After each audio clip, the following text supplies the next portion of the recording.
Indian child protection এই সংস্থাটোৱে অসমৰ 1032খন গাঁৱত চাইল্ড মেৰেজৰ ওপৰত এটা সমীক্ষা কৰিছিল।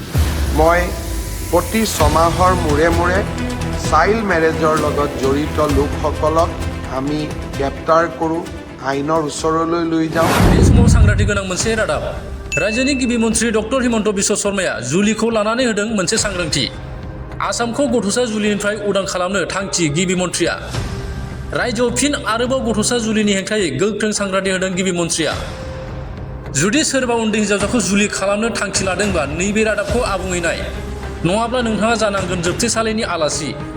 गिबि मन्थ्रि डक्टर हिमन्त बिश्व शर्माया गथ'सा जुलिखौ लानानै फिन आरोबाव होदों सांग्रांथि।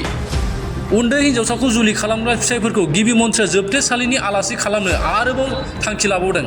फैगौ नबेम्बर आरो डिसेम्बर दानाव फिन आरोबाव गथ'सा जुलिनि हेंथायै गोख्रों राहा लाबावगोन होननानै सांग्रांथि होदों गिबि मन्थ्रिया।